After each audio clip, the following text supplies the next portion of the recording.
All right. Hi, everyone. My name is Jennifer Van Alstyne. Welcome to the new season of The Social Academic. I'm here with Dr. Chinasa Eloe, an associate professor of educational leadership and higher education at Kennesaw State University. Chinasa, I'm so happy to talk with you today. Would you please introduce yourself? Let everyone know a little bit about you. Absolutely. And so thank you so much for having me here today, Jennifer. I'm excited to be here and chat with you as well. My name is Chinasa Eloe. As you mentioned, I'm a professor at Kennesaw State, but I'm also an entrepreneur. I run my own coaching and consulting business where I am supporting organizational leaders lead with more trauma-informed practices in the Mm. workplace. A lot of this work stems from my research around grief leadership and trauma-informed practices in organizational settings. And so I'm excited to be doing this work. It's truly an honor to be able to lead such important work in this context that we've been navigating these past couple of years. So thank you. Yeah, thank you for introducing that and letting people know about your business. And I think that's so important. And one of the reasons that I want to highlight professors like yourself on the show is to show that people are doing more than just their faculty work. People are helping the world in different ways. And having an online presence is something that becomes a part of that system for helping people. And so that's one of the things that I wanted to talk with you about today. Now, since most of the people who are listening to this are professors themselves, can you tell me a little bit more about your higher ed life? Absolutely. So in terms of my journey into the professoriate, it's really interesting because in a lot of ways, when I was finishing my graduate program, I thought I was going to go into higher education administration. So I thought I was going to work as the dean of students or something in that nature. But as you know, along the way, I had some really amazing mentors who really encouraged me to pursue faculty life. They talked about the importance of impacting the field in more systemic ways. And so I applied to many jobs and I was able to land my first gig right out of graduate school teaching. I think being a professor it's a journey in and of itself, right? There are a lot of ins and outs of this thing that I've learned over time. I'm getting ready to enter into my eighth year of teaching. I can't even believe I'm saying that, but yeah, eighth year teaching as a professor. And so it's really been it's been an interesting journey. That's the best way I can put it, because there are a lot of reasons why I've chosen to navigate my career in the ways that I have, especially with my experiences in academia in general as a woman of color. And I think that shaped and informed why I chose to not only be a professor, but also be an entrepreneur, because I recognize the importance of having more systemic impact outside of my 9 to 5 job. I think it's important to think about to what extent can you really enact change or have a more positive force in that context. And I realized that for me, it needed to step outside of the ivory tower and look different in a lot of ways. And so It sounds um, like you realized that you could help more, that you had that ability, and that you knew that you needed to do something. Like you needed to give more of yourself into a different area. And that's something that an online presence is so helpful for, because we can't always communicate with everyone all the time, right? There's not people around like introducing themselves and being like, "Hi, let me learn more about you." But there are people who are looking for help in different areas. There are also professors who are looking to connect with other professors, working in higher education. And I think that online presence can be really beneficial in that kind of system of communication. So what does your online presence look like? What are some of the things that you do to have an online presence? It's so interesting when we talk about online presence as a professor, right? In a lot of ways, I see a lot of faculty on Twitter. I think that's Mhm. the place of choice in a lot of ways where we're able to share our ideas more broadly. But I also know at the same time, one of my own pieces with building my online presence was also honing in on my voice and how I wanted to communicate information and in what ways I wanted to share that. And also letting my personality shine, right? I think in a lot of ways, it's very easy to be, kind of cut and dry, being very professional, which I am, but I'm also, in a lot of ways, I bring in a lot of humor into what I like to do online. So I don't mind sharing, if it's Twitter, it's more, professional or whatnot, sharing research updates, sharing, recent awards or accolades that have come my way, and also sharing conversations that are going on locally and in the world at large. But Instagram is kind of where I have a little bit more fun. I share a little bit more personally in that space. I also have my own YouTube channel where I've done videos, and those kind of have a humorous bent to them as well. But humorous, but also informative at the same time. I've done a lot of work around career coaching and supporting professionals in various spaces professionally. And so I wanted to bring some humor into a space at times that can be very dry, and oftentimes where we also have a lot of traumatic experiences in our respective industries that we may not talk about, but I wanted to highlight it and make it a little bit more light and palatable so that we can have more systemic conversations. And so my presence just looks different depending on the platform, to be honest. I really like that. I think that it makes a lot of sense to have different audiences, but also different types of content that you share on each platform.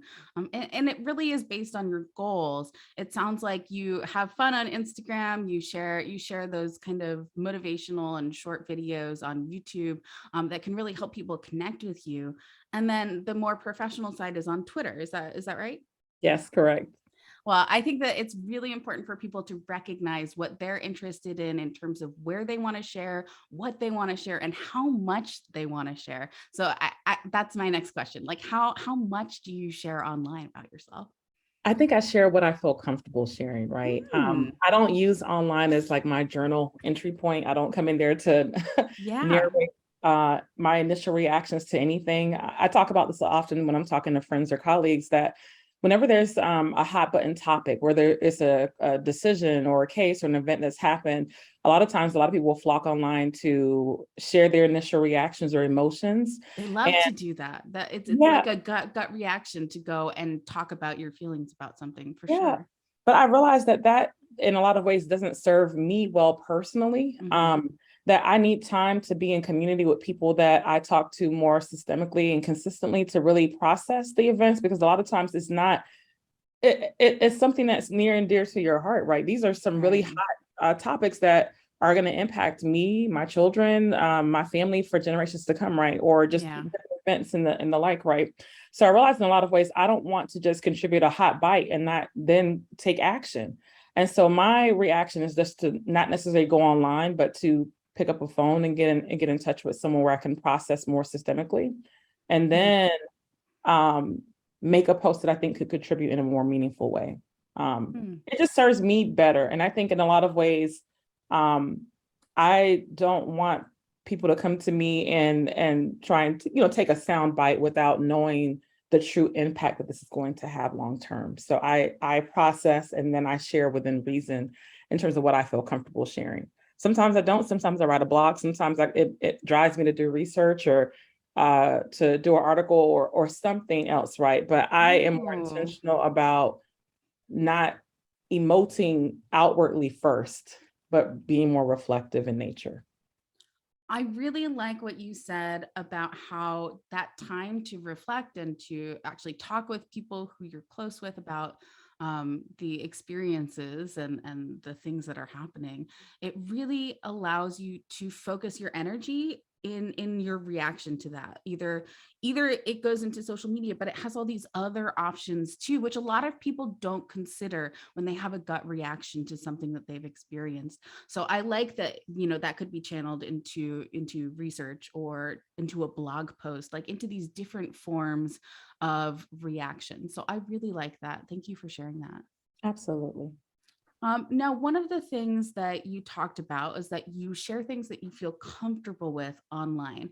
And I know that grief is something that we've all been dealing with collectively recently, but you yourself have lost your mother. And that's something that you've been able to talk about online and even connect with people about. Can you tell me a little bit about that?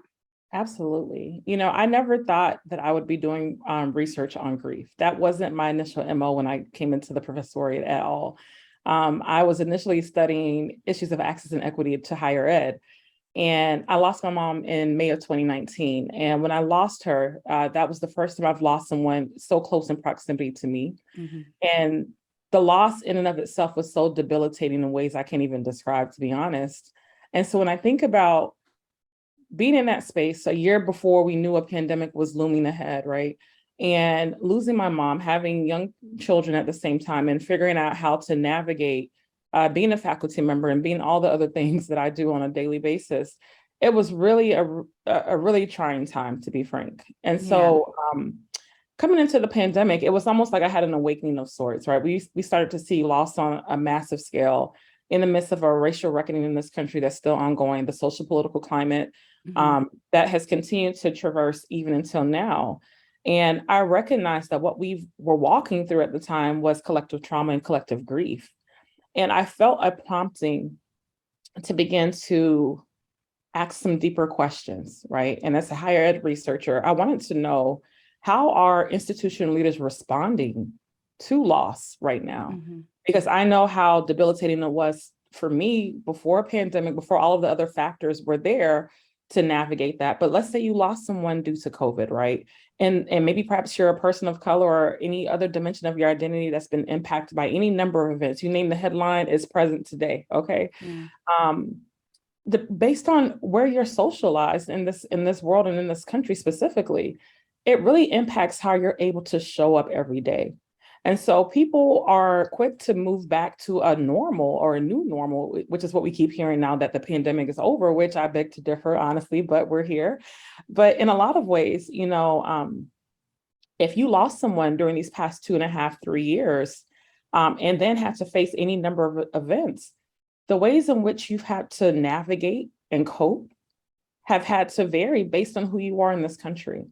And so I Mhm. wanted to know how leaders, especially as a higher ed scholar, how are leaders responding? How are you providing space to process, to support, to engage with your faculty, staff, and students who have experienced traumatic loss, who are showing up on your campus and they're not the same person they were before the pandemic, right? These are Yeah. not the same people that are returning back to us. And so when I think about grief now in this context, I think we've been in prolonged grief. There's been just so much that has gone on. And it's been such a trying season to be in right now, where, we are trying to figure out how to, pick up our feet and move forward. But at the same time, we keep getting knocked down every step that we take, right?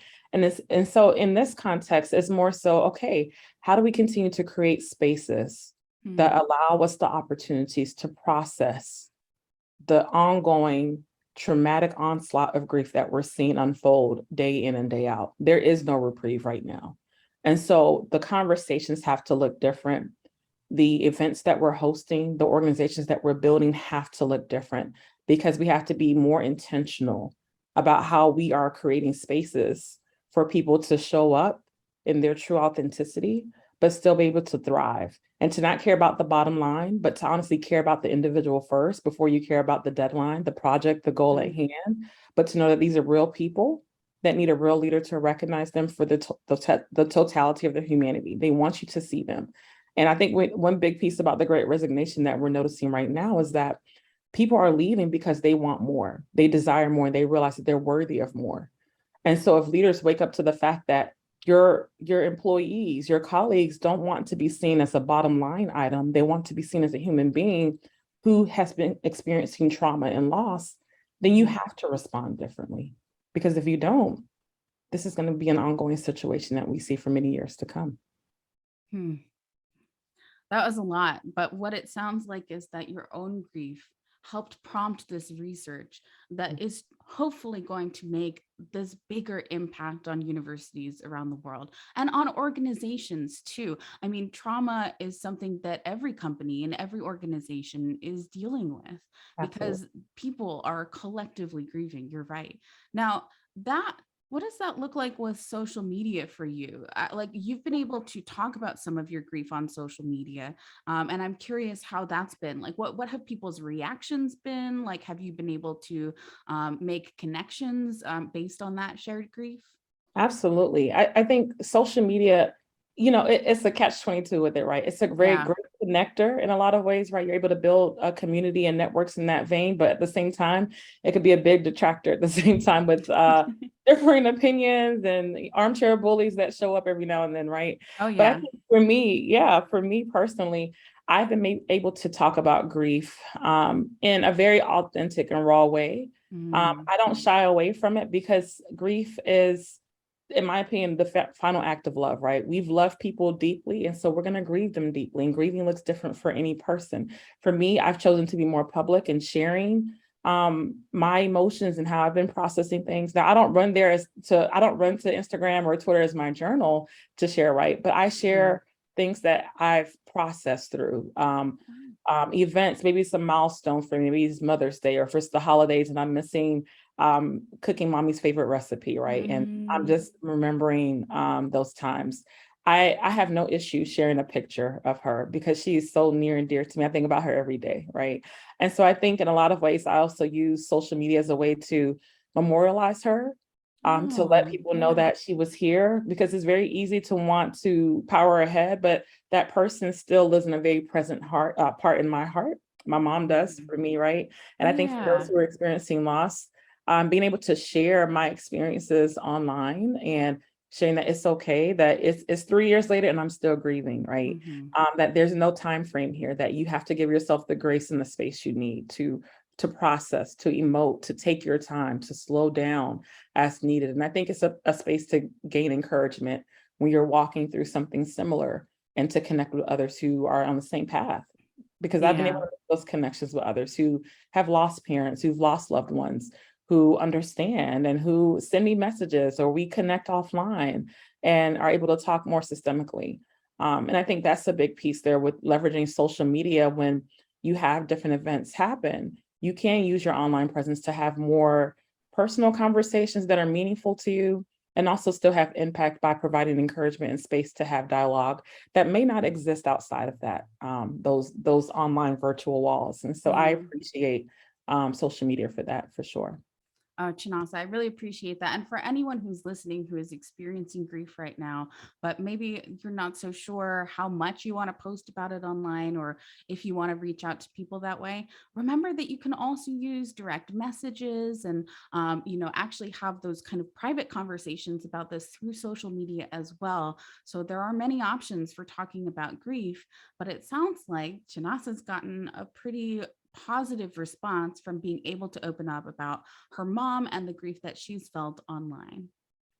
Absolutely. And I think in a lot of ways, people are like, well, nobody wants to hear about this anymore. She's been gone for some while, right? Like we sometimes get in our own heads and feel like we need to Mm, emote or share for other people. But I put that to the shelf. I think you have to just come out. A big piece of me sharing is also me being honest and authentic, right? I yeah, don't show up every day just, smiling like everything, the world is glorious and good, right? Like it is, right? Some days, but there are days where I'm really in the pits with grief, right? And I might Mhm. feel led to share, right? So that people understand that this is a process. You don't have to beat yourself up if you don't feel like you are where you thought you would be a year from now, 2 years from now, right? And I think in a lot of ways, it's great to serve as a possibility model for others who are probably in the beginning stages or midway through, who are wondering, will it get better again? Or what does this look like? And again, we all grieve differently, right? But all I can do is model my process. I may share more than another person, but I think in a lot of ways that sharing does open up the doors for more prolonged conversations that I think honestly need to happen more, especially when we think about people die every day. We're Right. seeing it every day. And if we can't talk about death, which is a natural part of life, then when will the conversation ever happen, right? If we can't talk about it at work, we can't talk about it at home or with our friends or loved ones, like we have to talk about it because we will all unfortunately experience this, right? And I think Right. the online community provides a great outlet to have a space to do it. I've lost both my parents. I think the grief has been a long journey. My mom died about 20 years ago, and my dad 13 or 14 years ago. And I'm Sorry. still processing it. Yes. It doesn't go away. It doesn't stop. And being able to talk about it has been something that has been so healing for me. I think the only reason I haven't done it online is because so many of the people who knew them have also passed. They were Mhm. quite a bit older when they adopted me. And so I think that that kind of like public remembrance, that public memorial that you say is part of some of the posts that you do. It's just so beautiful. I love that, and I've seen that before, but I don't think I've ever heard anyone talk about what that feels like for them, Mm. and what posting about, your mom's cookies makes you feel like when you post. And so I really liked that. Thank you. Now, Thank tell me a little bit more about your business, because your business is now helping some people who are experiencing trauma, both individuals and organizations. Is that right? Absolutely.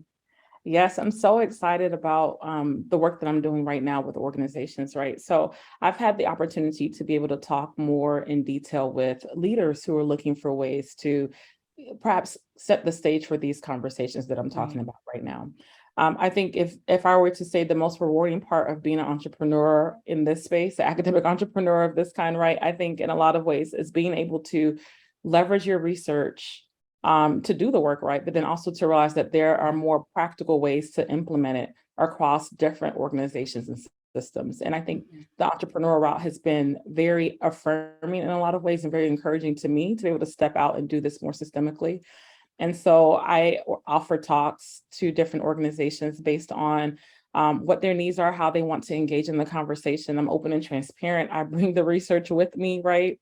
I'm sharing with them real-time data because I think at times people need to know. They Yeah. need to know the statistics, they need to know the experiences of others. And then they also need to provide the space for those within their organizations to now begin to talk about, well, how do we perhaps cultivate something like this for ourselves? Mhm. And so I appreciate that space to be able to do this work in this context. In the same vein, I also offer grief coaching and grief circles. I I'm laughing because I never thought I would offer that, right? I never thought that Right. I would be in the space or the headspace to do it. But it was so ironic at the height of the pandemic. Um, a good friend of mine asked me to start leading grief circles for her organization. And I hesitated at first because, in a lot of ways, as an academic, you feel like you need to have all the certifications and credentials under your belt and in order to step out and do it. But I'll be frank and say, I started to do it and engage in the work. And Mhm. it has been some of the most eye-opening and rewarding components of what I've been able to do since. And to be frank, it's an absolute honor to be able to support people in this capacity. It is a tough space to be in. It is a hard place to, um, step outside of oneself and make yourself available to support others in their journey. But at the same time, it has been absolutely rewarding to see people find what they need in that space at the same time, right? I don't come to it as the guru or the person that's bringing everything. I come to it as perhaps a supportive guide to help people as they're thinking through and navigating their own loss and to think about perhaps how they may begin to forge a pathway forward. And a lot of times we just feel stuck. We feel stuck. We don't think we are going to ever be able to pick up our feet and move one in front of the other. But when you're in spaces, when you choose to not isolate and you get into a community with people, I think that is where we're able to begin to make some semblance of meaning from all of from the gravity of it all. It's a lot, but we have to find ways um, to just think about how might I perhaps begin to move forward, Mhm. not necessarily leaving the person in the past, but carrying them with you in your heart and doing things that are intentionally honoring them and yourself along the way. Oh, that's beautiful. I'm so glad that we talked about this, because so many people are grieving right now and holding it in and just trying to stay strong for themselves, for their families, to keep moving forward. And sometimes you just can't. Sometimes moving forward is just not something you can do on your own, and it's not something that your family can help you do. Sometimes they don't have that capacity. Sometimes you don't have that capacity, but there is help out there. There Yeah. are ways that you can move forward, by working with other people, by finding that community, and maybe by hiring Dr. Chinasa as your trauma coach. I know that I would need something like that now. Now that I know that it exists, I wish I had that when I was younger. And I think other people will be glad to have heard you talk about it as well. You're so kind. Thank you. Mm. Well, this has been a wonderful conversation. Is there anything else you'd like to add about online presence, about your work, before we wrap up? I would just say for those who are kind of on the edge of finding their voice online or putting themselves out there, I would just say it's trial and error, right? Don't make it such a high stakes thing, right? So I think in a lot of ways it does take time to find your voice. You're gonna mess up. You might say things. We always worried about getting canceled and the whole nine. I think we have to think about perhaps how we might engage in conversations. Like I mentioned beforehand, when there's a hot button issue that is on the docket for the day, pick any day, there's always something new, right? Thinking about our online behaviors is key before we begin to engage in those conversations. What might we say that contributes in a meaningful way? I don't like to fan the flame perhaps, but I do like to contribute in ways that provide solutions and are more sustainable towards action. And so I think thinking about how you want to engage is key. And then when you think about who you are as a person, we're not static people, right? There's depth and range to who we are individually. Let your personality shine forward. That's the secret sauce. Be yourself. And I think I've gotten really comfortable in my skin. I share what I share because it's who I am, right? And it may not be everybody's jam, but for me, my jam is just fine. And that's just the way I choose to present myself. So if someone is thinking about perhaps ways to express themselves online, I would just say lean into you, do you, okay? Oh, That I you love can't go wrong there. Yeah, that. you can't Lean go into wrong. Just be you. you. Yeah. Thank you so much. And for everyone listening, be sure to hit that like button and subscribe to The Social Academic on YouTube.